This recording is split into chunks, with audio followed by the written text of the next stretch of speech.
sala na kwa sadaka watoa msaada, kama Haruni mwaminifu kuinua mikono.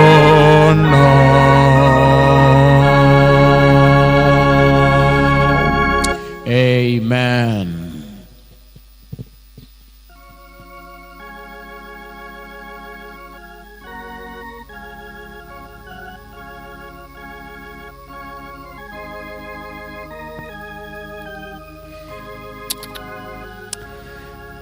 Bwana Yesu asifiwe kanisa. Bwana Yesu asifiwe. Tunamshukuru Mungu kwa wema wake na baraka zake ambazo ametupatia kutuleta tena madhabahuni mwake kuisikiliza sauti yake katika siku hii ya leo.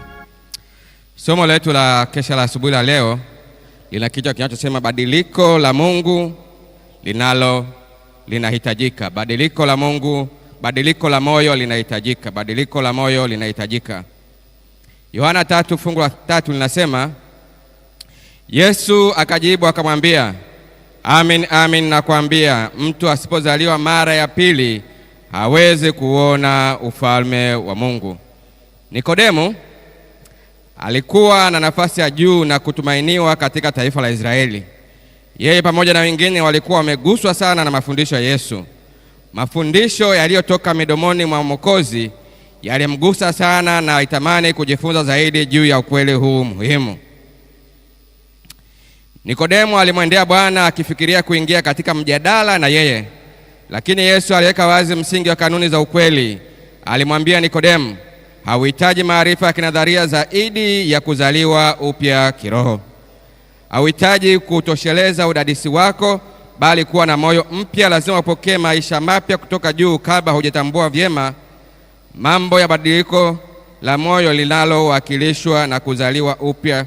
Linaweza kuletwa tu na utendaji kazi wenye ufanisi wa Roho Mtakatifu.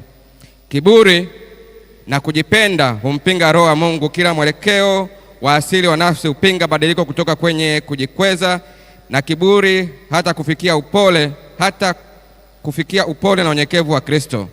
Lakini ikiwa tunataka kutembea katika njia elekezayo katika uzima milele, tunalazimika kutosikiliza minong'ono ya nafsi. Inatupasa kumwambia Baba yetu wa mbinguni kwa unyenyekevu na kwa toba hivi, uniumbie moyo safi, ulifanye upya roho iliyotulia ndani yangu. Tunapoipokea nuru ya Mungu na kushirikiana na wenye hekima wa mbinguni, tunazaliwa upya, tukiwekwa huru dhidi ya unajisi wa dhambi. Uweza mkuu wa Roho Mtakatifu huleta badiliko kamilifu katika tabia ya wakala wa kibinadamu, akimfanya kuwa kiumbe kipya ndani ya Yesu Kristo. Maneno na matendo huonyesha upendo wa Mwokozi. Hakutakuwa na kuhangaika ili kupata vyeo. Ubinafsi unakataliwa. Jina la Yesu linaandikwa kwenye yale yote yasemwayo na yanayotendeka. Je, huko sio kufanywa upya kwa mwanadamu? Muujiza mkuu zaidi unaweza kufanywa. Je, ni nini ambacho hawezi kufanya wakala wa kibinadamu, yule ambaye kwa imani anashikilia uwezo wa Mungu? Asubuhi ya leo tumepewa somo ambalo linatukumbusha kuhusu badiliko la moyo, na tukapewa kisa cha Nikodemu ambaye alienda kuja kumfuata Yesu akimuuliza kwamba afanye nini, lakini Yesu akamwambia kwamba jambo kubwa ambalo linatakiwa ni badiliko la moyo. Na sisi asubuhi ya leo tunapoanza siku hii mpya, tumuite Mungu atusaidie ili tuwe na moyo safi, ili tuwe na badiliko la moyo, maisha yetu yaakisi tabia ya Yesu, na ndipo hapo tunaweza kuwa wanafunzi wa Yesu kamilifu. Basi tuende magotini tunapotafuta uso wa Mungu.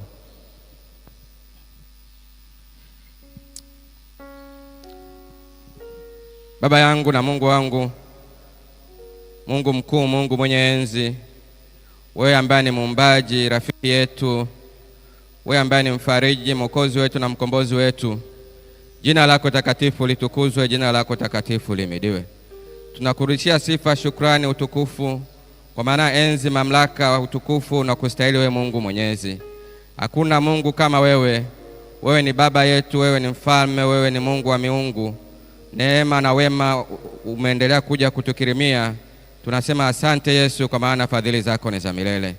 Asante kwa somo hili la asubuhi ambao umetukumbusha wajibu wetu wa kukutafuta wewe, wajibu wetu wa kujinyenyekeza, wajibu wetu wa kuja kutakasa mioyo yetu, tabia zetu, mienendo yetu, ili tuweze kufanana na wewe. Tunajinyenyekeza mbele ya madhabahu yako asubuhi hii, wale ambao tupo hapa kanisani na wale wote ambao wanafuatilia katika mitandao ya kijamii.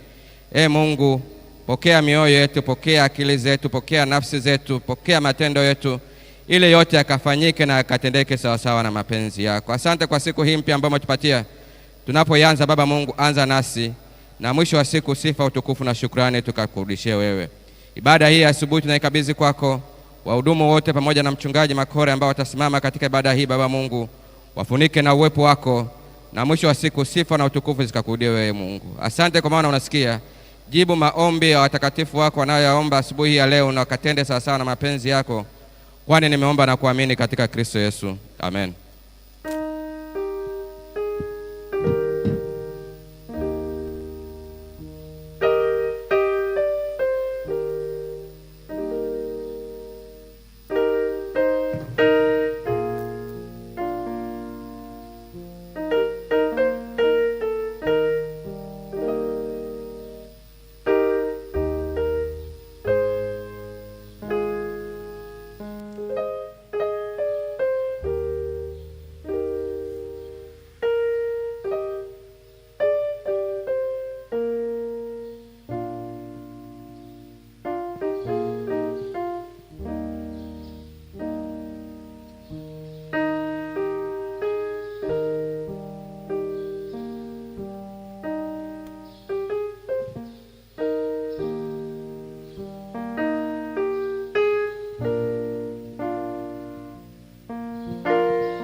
Chukua vyote kwangu, uniachie Yesu, mkombozi wa maisha yangu. Ajua haja zangu, atimiza mahitaji yake, ndiye muumba wangu.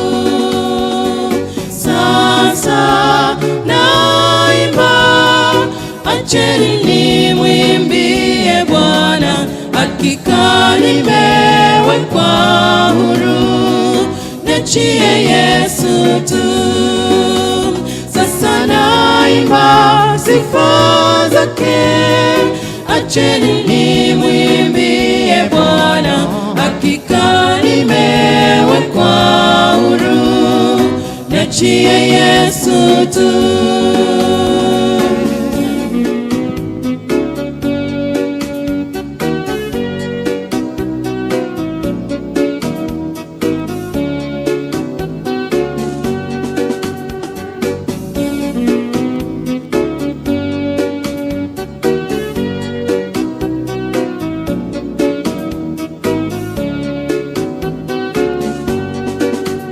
Yesu Mwokozi wangu, ataubadili mwili wangu wenye unyonge mwingi, upate kufanana na mwili wake wenye utukufu kwa uweza wake.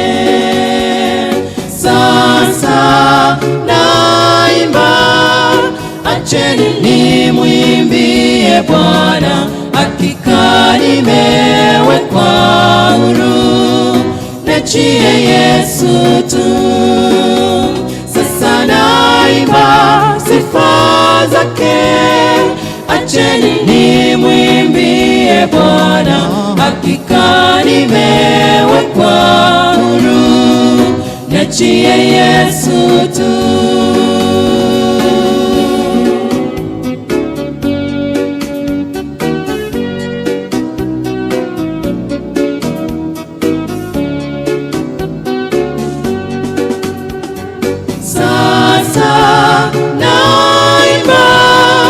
Acheni nimwimbie Bwana, hakika nimewekwa huru, niachie Yesu tu. Sasa naimba sifa zake, acheni nimwimbie Bwana, hakika nimewekwa huru, niachie Yesu tu. Sasa naimba, acheni nimwimbie Bwana, hakika nimewekwa huru, niachie Yesu tu.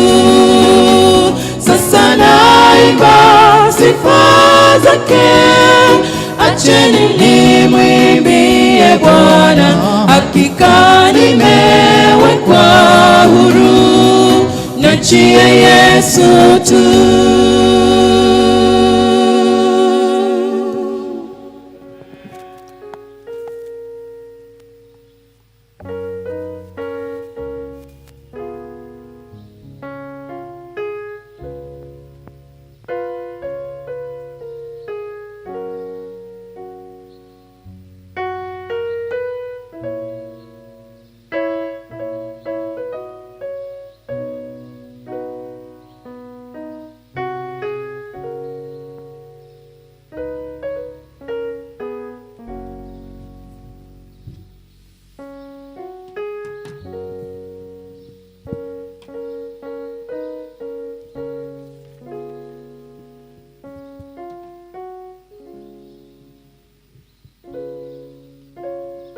Bwana Yesu asifiwe. Haleluya. Tumsifu Yesu Kristo. Assalamu alaikum. Basi tunamshukuru Mwenyezi Mungu asubuhi ya leo kwa sababu ametupatia nafasi ya kufika hapa katika kanisa hili la Waadventista wa Sabato Magomeni kwa ajili ya kushiriki ibada nzuri na takatifu asubuhi ya leo. Na leo tuko kabisa katika miisho ya mfululizo wa masomo haya ambayo tumejaribu kuangalia maisha ya Samsoni tangu anapozaliwa na hata anapokwenda kabisa mwisho wa maisha yake.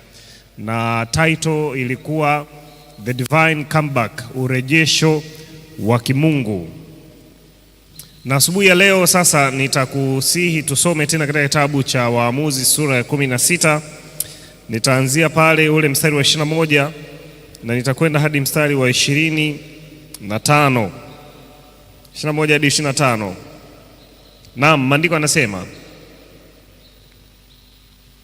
Wafilisti wakamkamata, wakamng'oa macho, wakatelemka naye mpaka Gaza, wakamfunga kwa vifungo vya shaba, naye alikuwa akisaga ngano katika gereza. Lakini zile nywele za kichwa chake zikaanza kukua tena baada ya kunyolewa kwake. Kisha wakuu wa Wafilisti wakakusanyika ili kumtolea sadaka Dagon mungu wao na kufurahi, maana walisema, Mungu wetu amemtia Samsoni adui wetu mikononi mwetu. Na hao watu walipomwona wakamhimidi Mungu wao, maana walisema, Mungu wetu amemtia mikononi mwetu huyu adui wetu aliyeiharibu nchi yetu na kuwaua watu wengi mikononi mwetu. Ikawa mioyo yao iliposhangilia, wakasema, muiteni Samsoni ili atufanyie michezo. Basi wakamuita Samsoni atoke gerezani akacheze mbele yao. Wakamweka katikati ya nguzo mbili.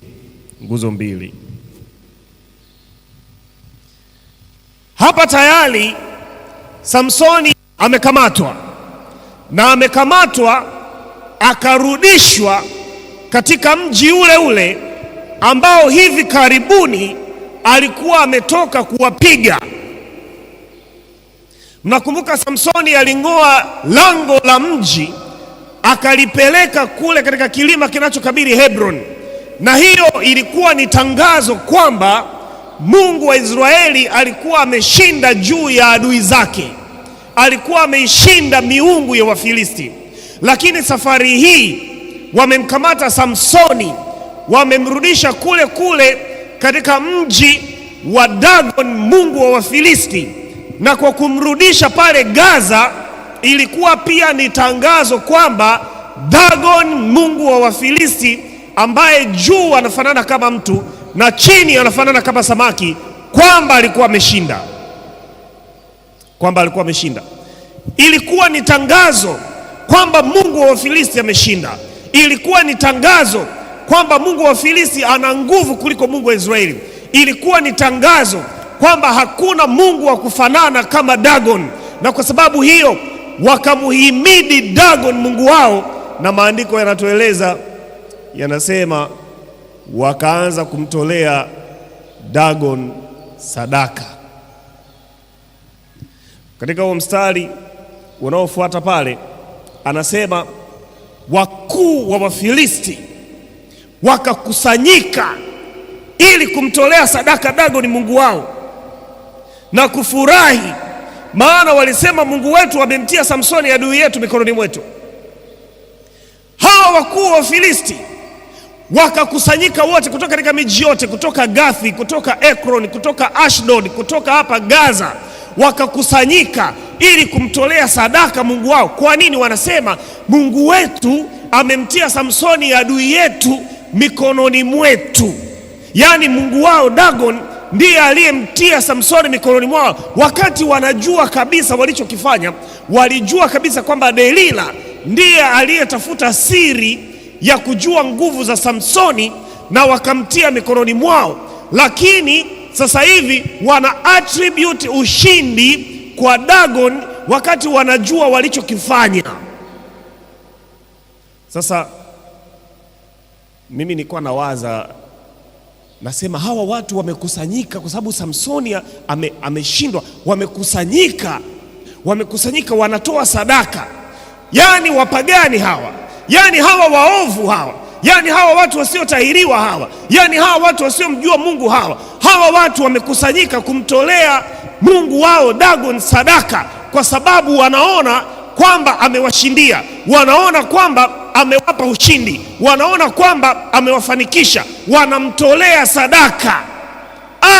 Nikatafakari kwamba kama watu wasio na Mungu wana uwezo wa kufanya hivi, je, imewapasa watu walio na Mungu wa kweli kufanya namna gani katika utakatifu wote?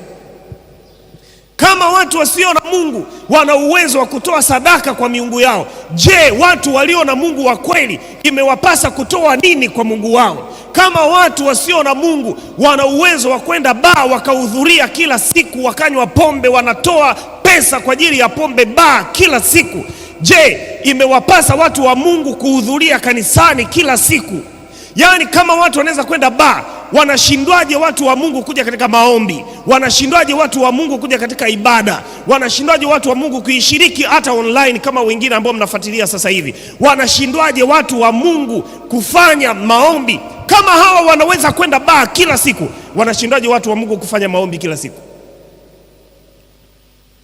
Kama watu waovu wana uwezo wa kutoa sadaka, wana uwezo wa kutoa mali na fedha kwa waganga wa kienyeji ambao kazi zao zinafanyika kwa mashetani.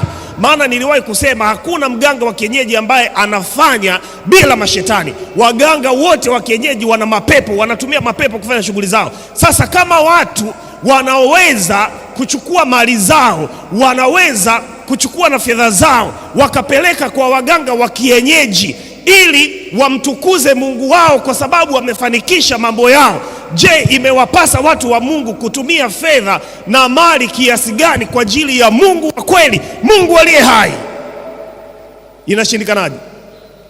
Inashindikanaje? Kama watu waovu wana uwezo wa kwenda kuhonga mashangazi yale, wanayapatia na magari mapya, wanayajengea na nyumba Goba, wanayajengea na nyumba kule Kisarawe, wanayajengea na nyumba Kigamboni. Mashangazi, mtu wa Mungu anatoa fedha, anaingia hata mkopo. Huyu mtu, yani hawa watu waovu wanaingia hata mkopo kwa ajili ya kuwaspoil wanawake waovu. Je, imewapasa watu wa Mungu kumtolea Bwana sadaka kwa ajili ya kuadvance the gospel mission ili watu wengine waokolewe? Kama unaweza kumfurahisha kahaba, je, inashindikanaje kumfurahisha Mungu aliye hai?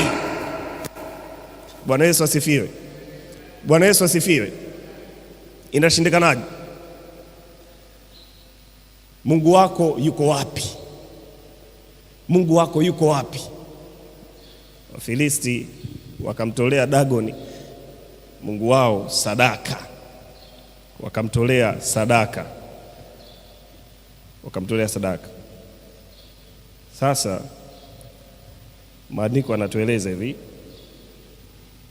wale watu wakamuhimidi sana mungu wao. Sasa fungu la 25 ndio nimekuwa interested nalo sana asubuhi ya leo, so much interested. Fungu lile la 25 ambapo tunaanza kuona public mockery, vihaka ya wazi, vihaka ya hadharani, public mockery. Wanasema ikawa mioyo yao iliposhangilia, mioyo yao iliposhangilia, wakasema mwiteni Samsoni ili atufanye michezo.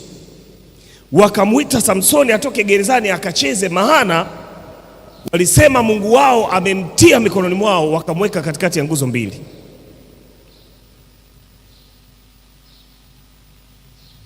Hawa watu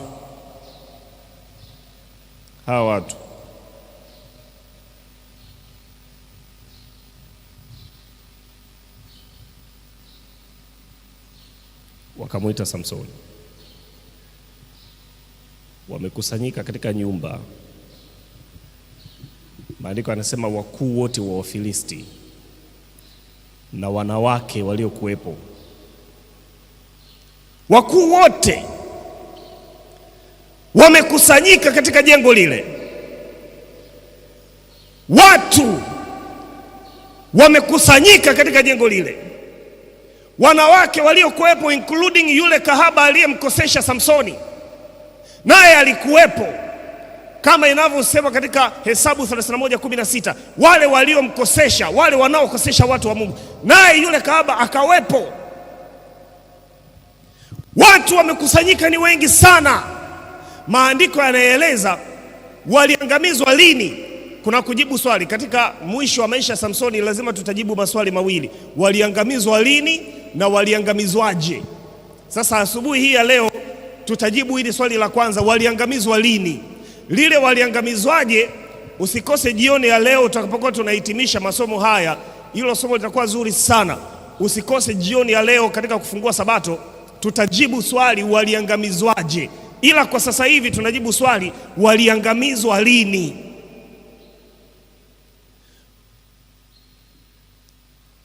Waliangamizwa lini? Waliangamizwa, maandiko yanatueleza, mioyo yao ilipokuwa imefurahia. Hawa ni maadui wa Israeli, hawa ni maadui wa Samsoni, hawa ni maadui wa Mungu wa Israeli. Ni watu wasiotahiriwa, ni watu wasioamini, ni watu wasio na Mungu wa kweli. Hawa ni watu ambao wanampinga Mungu wa kweli. Uovu wao umefika mahali kikombe chao kimejaa, tena kinafurika. Sasa maandiko yanatueleza, yanatuambia kwamba ikawa mioyo yao ilipofurahia, mioyo yao ilipofurahia, wakafurahi. Mioyo yao ilipofurahia, fungu linasema mioyo yao iliposhangilia, wakasema mwiteni Samsoni. Ni kama ilivyokuwa kwa Belshaza. Belshaza moyo wake ulipofurahia, moyo wake uliposhangilia, uangamivu wake ndipo ulipokuwa. Mioyo yao ilipofurahia na kushangilia, wasijue kwamba uangamivu wao uko hapo hapo. Nimejifunza mambo makubwa sana. Nimejifunza mambo makubwa hapa katika fungu hili. Na jambo la kwanza nililojifunza hapa ni kwamba walifurahia mateso ya mtu mwenye haki. walifurahia mateso ya mtu mwenye haki. Hilo jambo ni baya sana, hilo jambo baya sana, mateso ya mtu mwenye haki.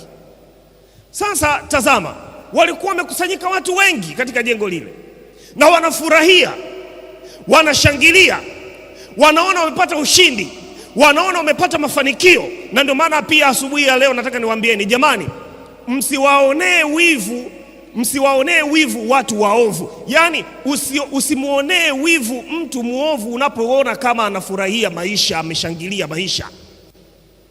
Narudia tena, watakatifu wa Mungu, watoto wa Mungu, imewapasa msiwaonee wivu, tusiwaonee wivu watu waovu wanapoonekana kushangilia na kufurahia kwa sababu wanadhani wamefanikiwa. Yaani usimuonee wivu mtu muovu unapoona amenunua gari, usimuonee wivu mtu muovu unapoona amejenga nyumba, usimuonee wivu mtu muovu unapoona kama anafurahia maisha, anakwenda baa na kunywa pombe. Usimuonee wivu mtu muovu unapoona anakwenda kwa wanawake, anakwenda kwa wanaume, anakuwa na yale mababa, yale mtu mazima. Yaani usiwaonee wivu watu waovu wanapoonekana kama wanafanikiwa.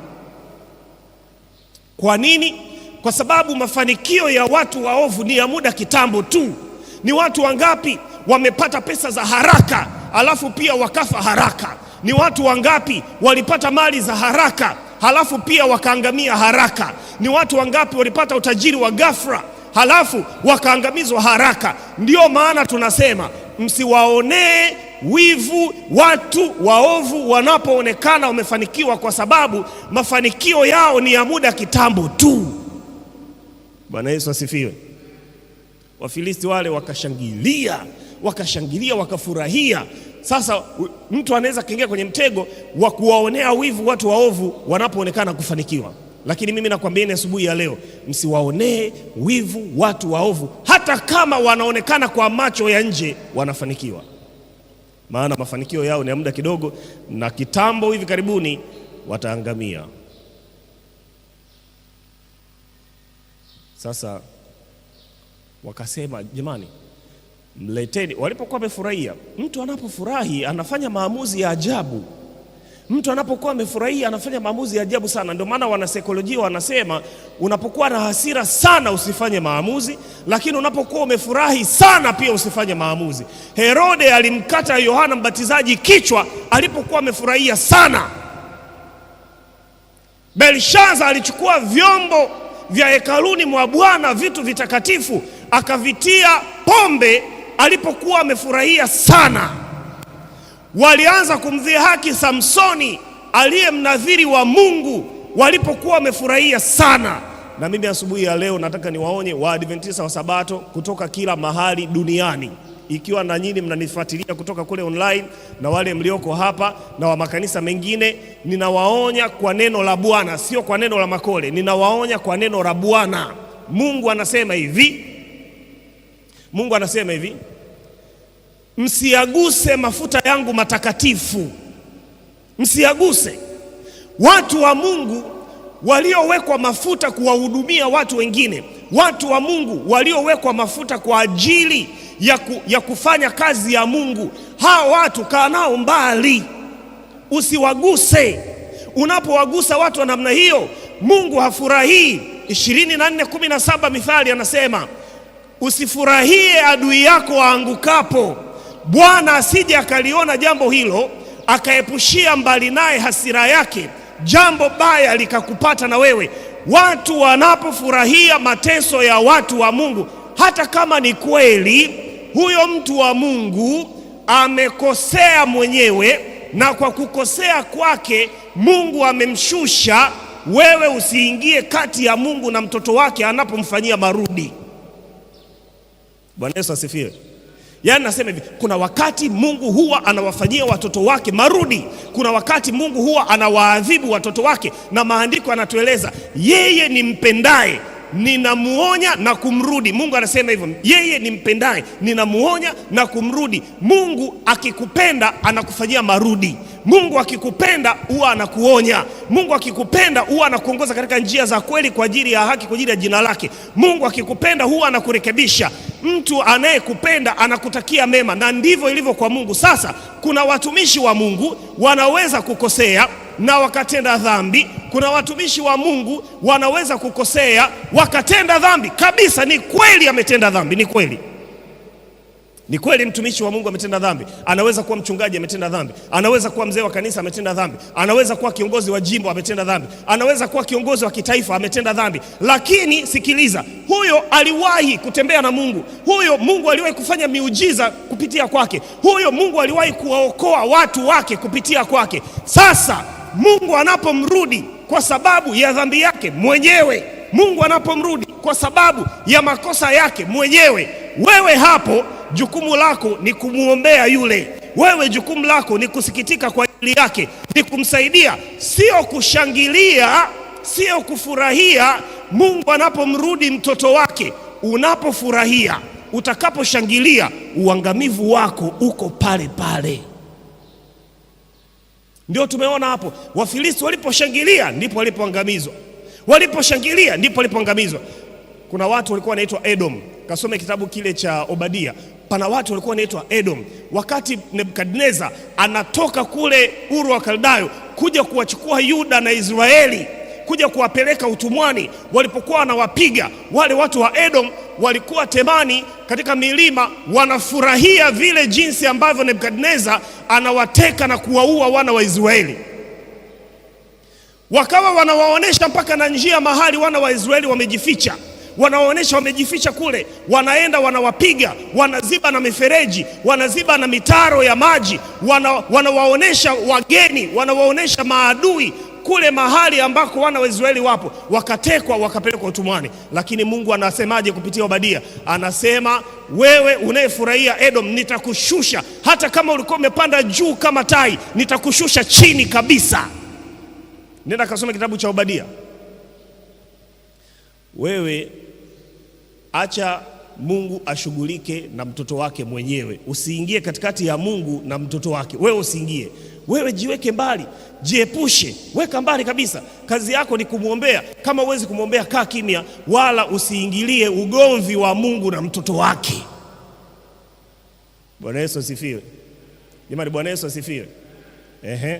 Kwa nini? Kwa sababu hiyo ina hatari kwako zaidi kuliko kwake. Kwa sababu kumbuka, Mungu anampenda, ndio maana anamrudi. Lakini wewe ukishangilia, itakuwa balaa kwako. Itakuwa balaa kwako. Usishangilie. Kwa hiyo wewe kama ni adui yangu mimi, usifurahie Mungu anaponirudi, maana akimalizana na mimi atahamia kwako.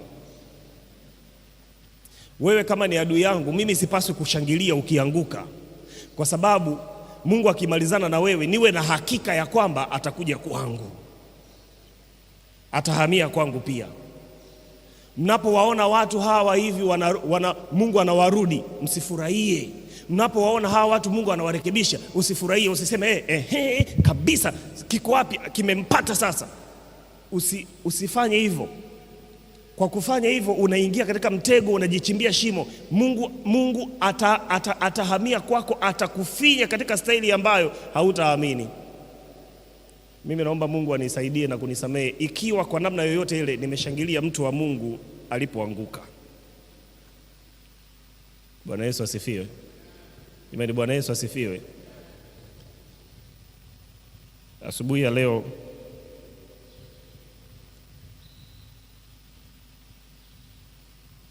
tunaomba msamaha. Tunaenda katika maombi ya kuomba msamaha. Jaribu kutafakari katika maisha yako. Inawezekana kuna mtu wa Mungu alikosea, na wewe ukawa sehemu ya wale waliomdhihaki. Sehemu ya wale waliomdhihaki. Niliwahi kuchunga mtaa mmoja huko, alafu palikuwa na watu wakampiga mchungaji, wakampiga mchungaji. Wakampiga mchungaji. Mchungaji aliondoka analia. Baadaye jimbo lilikuja kumhamisha maeneo yale, akaenda mahali pengine. Lakini nataka nikuhakikishieni, wale watu waliyempiga yule mchungaji, wale watu waliyempiga yule mchungaji, walimpiga kwa maana physical beating, walimpiga. Wale watu alikuja kubaki mmoja, walikufa wote. Sasa walikuwa wanakufa kwa series, anaanza mmoja anakufa. Sasa baadaye watu wakashtuka, mbona hawa watu wanakufa kwa kufuatana, halafu ndio wale waliokuwa wamekosana na yule mchungaji? Na kifo chao kilikuwa sio kifo cha kawaida, kilikuwa ni kifo cha kuliwa na mamba. Morogoro ina mamba wengi sana, mito yake mamba wale ni wakubwa sana. Kuna wakati mamba huwa wanazidi sana huko katika mito ya Morogoro, wanakuwa wakubwa, wanakula watu.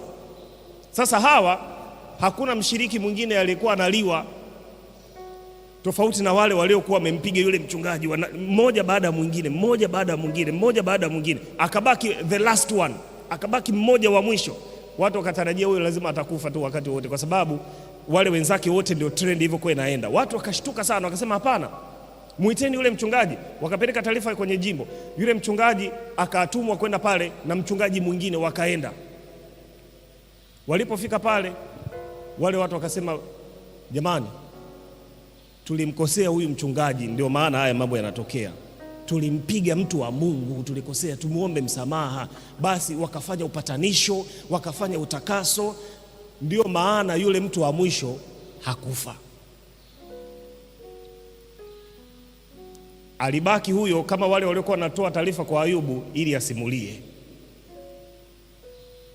Sasa asubuhi ya leo sisemi kwa ajili ya watumishi wa Mungu peke yake, wachungaji kama mimi, ila nasema kuna wazee wa kanisa, ila nasema kuna watumishi wengine katika kanisa Mungu amewapatia huduma ya kufanya. Lakini si tu hivyo, hata kuna mtoto mwingine wa Mungu ni mshiriki wa kawaida tu, ni mshiriki wa kawaida tu, anakuja hapa ni mshiriki wa kawaida tu, lakini wewe umekosana naye na alipopata matatizo ukafurahia zaidi. Mshiriki mwenzako amepata shida, watoto wanamsumbua, au mume amemwacha, au mke amemwacha, ana shida, wewe unafurahia, unasema kiko wapi? Tuone sasa kiko wapi? Amekaa kwenye ndoa miaka 20 hazai, wewe unafurahia kabisa, alitoa kizazi, ndio maana alitoa, unafurahia. Nataka nikwambie, Mungu akimalizana na yule, kwa sababu ulishangilia, atakufuata.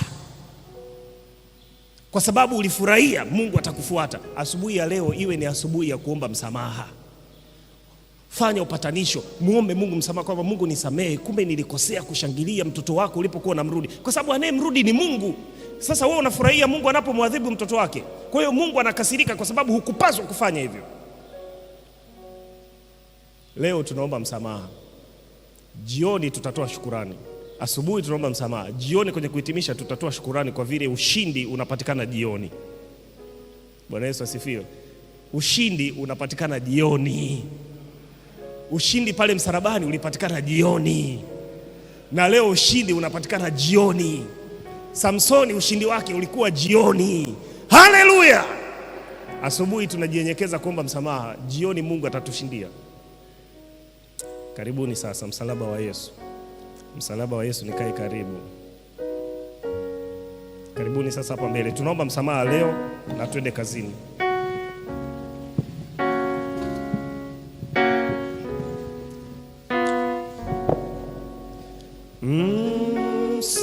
Msalaba wa Yesu, nikae karibu,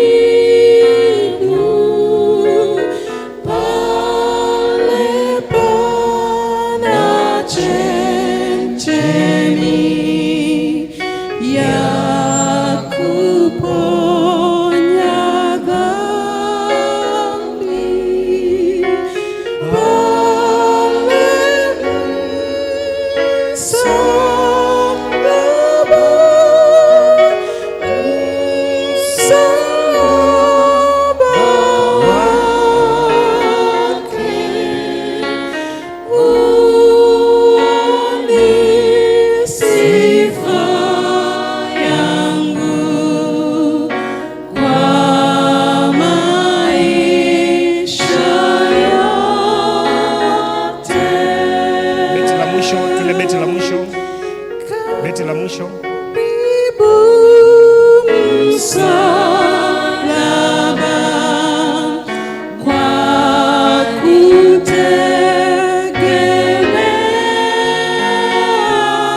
Basi asubuhi ya leo utakuwa tu na dakika moja ya kuomba kwa ajili ya kuzungumza na Mungu wako ili kufanya toba. Ikiwa uliwahi kufurahia mateso ya mtoto yeyote wa Mungu, fanya toba hiyo na muombe Mungu rehema zake kwako pia, ili isije katokea vile vile kama wale uliofurahia. Alafu baada ya hiyo dakika moja, Elda Nyando atatuongoza miguuni pa Yesu wote kama kundi, kama kanisa kufanya toba. Alafu baada ya hapo mimi nitaomba maombi ya shukurani kwa ajili ya toba hiyo na tutakuwa tumefika mwisho. Karibu Elda. Tunaweza tukapiga magoti kwa wale wanaoweza.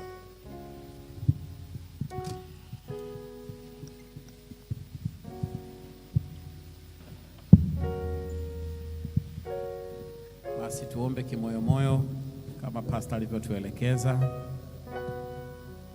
Ndani ya moyo wako zungumza na Mungu, tukifanya maungamo na toba, kufurahia mateso ya watu wengine wakiwemo watumishi wa Mungu.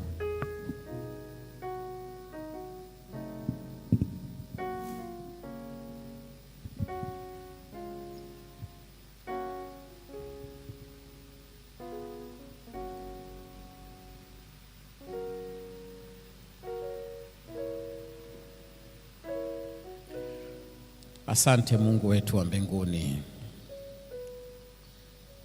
Asante kwa ajili ya asubuhi ya leo. Asante kwa ajili ya neno ambalo ni wewe umelileta kwetu kwa kinywa cha mtumishi wako Mchungaji Makore. Tunajua leo ni siku ambayo unatamani tugeuke, unatamani kubadili hata maisha yetu. Umetukumbusha jambo la msingi sana Mungu wa mbinguni.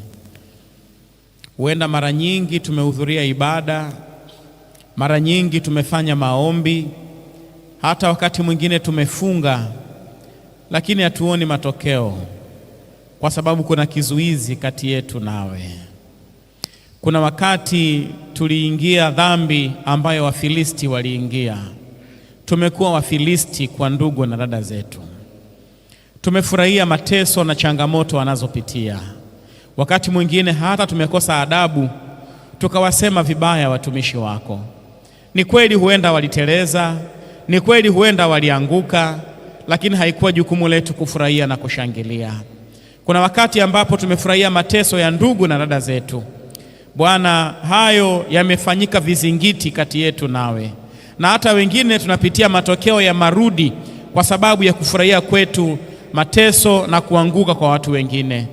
Asubuhi hii tunakuja mbele zako, hatuombi jambo lingine lolote, tunaomba msamaha Mungu wa mbinguni.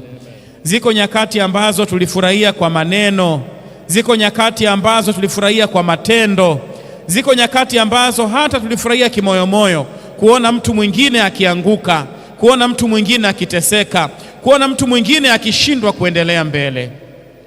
Asubuhi ya leo Bwana, tunaanguka miguuni pako kwa toba. Kama kuna muujiza tunaomba ututendee asubuhi ya leo, ni muujiza wa kutupatia msamaha wa kufanyika Wafilisti kwa watu wengine. Bwana, tunaomba msamaha kwako. Asubuhi hii achilia neema yako juu yetu. Neno lako limesema rehema na neema zako ni mpya kila asubuhi. leo tusafishe dhidi ya udhalimu huo. Ikiwa kuna matokeo tunapitia ya sisi kufurahia na hata kuwasema vibaya wengine, wakati mwingine tumesema vibaya hata watumishi wako, Yesu, asubuhi ya leo rehema zako zile mpya zitufanye upya ndani ya mioyo yetu. Ikiwa tumekaribisha laana kwenye familia zetu, Yesu, asubuhi ya leo laana hiyo iondoke. Ikiwa tumeleta laana kwa vizazi vyetu, Yesu, asubuhi ya leo laana hiyo na iondoke. Tumepata kisa kinachogusa cha wale marafiki kule Morogoro. Hatutamani hiyo kuwa njia yetu. Labda hatujafa maisha haya ya kimwili, lakini kwa sababu ya dhambi yetu kuna mambo fulani yamekufa. Yesu, asubuhi ya leo tutakase, achilia nguvu ya msamaha, tutoke hapa tukiwa wapya, na tupatie nguvu ya kulia na wanaolia, tupatie nguvu ya kuomboleza na wanaoomboleza, tukafanyike watoto wako. Tumeomba kimoyomoyo. Asante kwa kupokea sala na dua zetu. Nami nimeomba, asante kwa kupokea sala na dua hii. Mtumishi wako anakwenda kuhitimisha maombi haya. Unganisha sala zote hizi na Bwana, tutendee sawasawa na ahadi yako. Katika jina la Yesu Kristo nimeomba na kuamini. Amen. Baba, mimi hapa nimewaongoza washiriki wenzangu asubuhi ya leo kujutia na kufanya toba, kwa sababu najua kwa hakika kuna wakati nilikosea kufurahia mateso ya watu wengine, na yamkini hawa wenzangu niliowaongoza pia walifanya kosa hilo hilo. Lakini Bwana, wewe unajua mioyo yetu imeumizwa na neno lako asubuhi ya leo. Kuna wengine tunasikia hatia katika moyo. Bwana, ninakusihi kwa sababu neno lako limechana mioyo yetu na tumeumia. Bwana, utugange. Bwana, tunakusihi utuponye mioyo yetu tena. Yale machozi tunayomwaga kwa sababu ya hatia hiyo, Yesu, ninakusihi kwa namna ya pekee ukatufute machozi. Asubuhi hii ya leo Yesu, sisi hatuwezi kujisamehe wenyewe. Tunakusihi Yesu utusamehe na utupatie amani ya ndani ya Roho Mtakatifu kwamba tumesamehewa. Tukitoka tu hapo nje tu katika malango ya kanisa hili, tukitoka tu hapo nje, mioyo yetu experience amani ya Roho Mtakatifu, kwa sababu utakuwa umetuhakikishia kwamba umetusamehe asubuhi ya leo.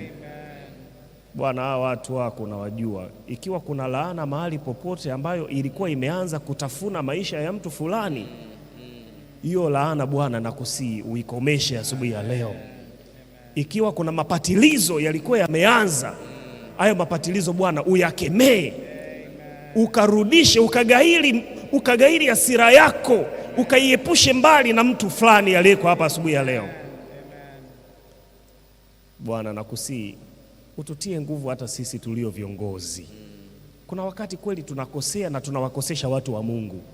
Kukosea kwetu kunafanya watu wa Mungu wanaingia katika laana. Bwana, ninawaombea watumishi wote, wasaidie wasikosee makosa ambayo yatawafanya watu wengine pia wakosee. Ninawaombea wazee wa kanisa, Mungu wapatie nguvu na akili na maarifa ya kutokukosea. Ninawaombea wachungaji wote, Bwana wapatie nguvu, ufahamu na maarifa ya kimbingu ili kwamba wasikosee. Maana makosa ya wachungaji yanakosesha kundi lako. Makosa ya wazee wa kanisa yanaharibu kundi lako. Makosa ya watumishi wengine na waumini wengine wa kawaida yanakosesha kanisa lako. Kuna wakati hata kanisa linasemwa vibaya kwa sababu ya mtu fulani, kwa sababu ya kiongozi fulani, kwa sababu ya mshiriki fulani. Anafanya tu dhambi huko mshiriki fulani, alafu kanisa lako linaaibika. Bwana nakusihi kwa namna ya pekee ukatusamehe kwa ukweli kabisa tu, ukatusamehe. Tumekosea Bwana, tusamehe kabisa. Sasa Yesu, nakushukuru kwa sababu najua wewe ni mwaminifu. Asante kwa sababu Roho wako Mtakatifu anaendelea kutenda kazi katikati yetu sasa hivi.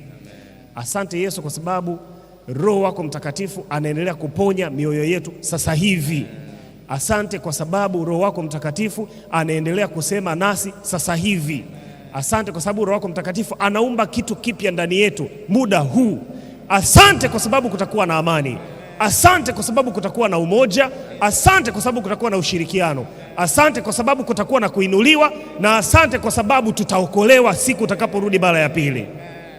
Sasa tunajiachia mikononi mwako Yesu, ukatubarikie katika kazi tunazoenda kufanya. Kuna mtoto wako hapa Bwana, mpandishe cheo.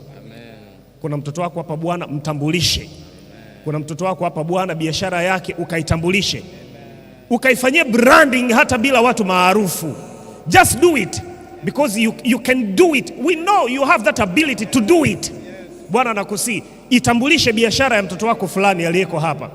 Bwana, watambulishe wazee wa kanisa, wapatie na kibali na utisho wa kusimama mbele za watu, wapatie na akili ya kuongoza kanisa.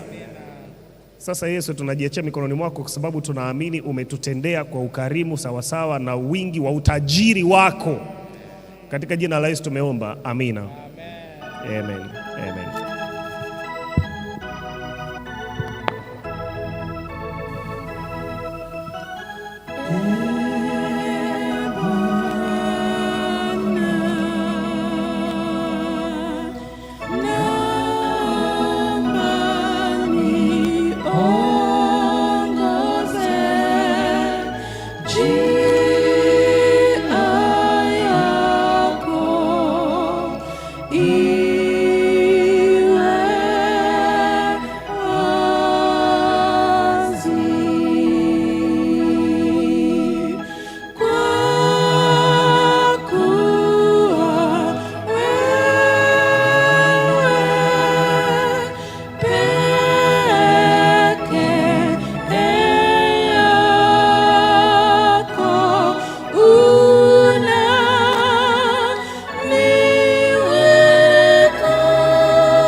Bwana awabariki sana wote ambao wamehudhuria katika juma hili, na leo ikiwa ndio ulikuwa mwisho wa masomo haya asubuhi. Mungu awabariki sana.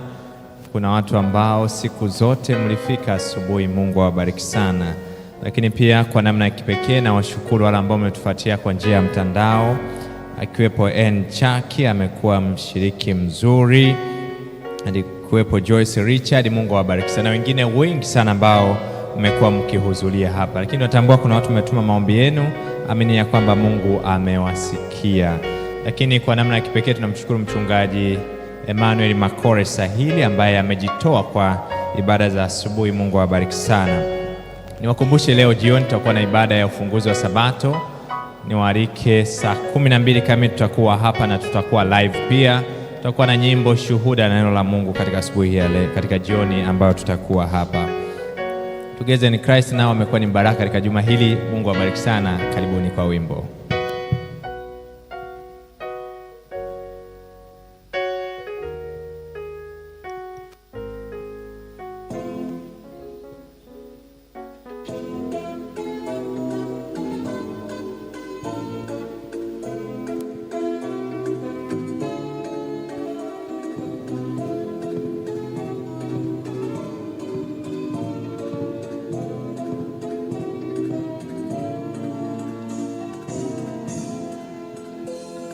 Sikitiko la moyo wangu, yeye Yesu ajua.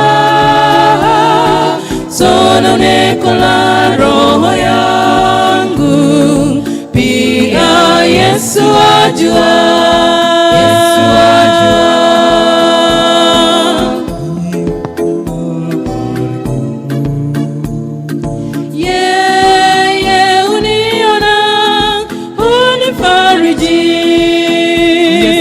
Yesu faraja yangu, pekee, tumaini langu nyakati zote.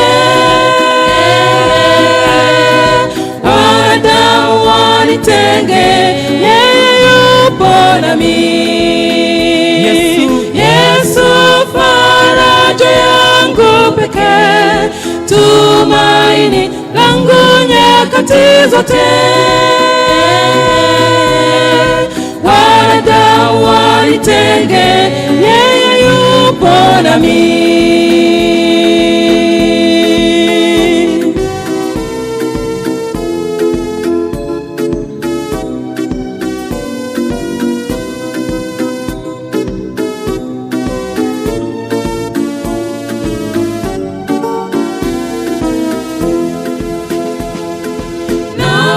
Usihuzunike tena kwa yote ya kusumbuayo, suluhisho la hayo yote ni kwake Yesu pekee, Yesu pekee.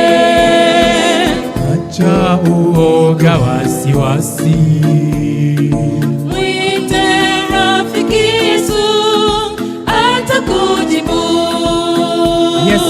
Yesu faraja yangu pekee, tumaini langu nyakati zote.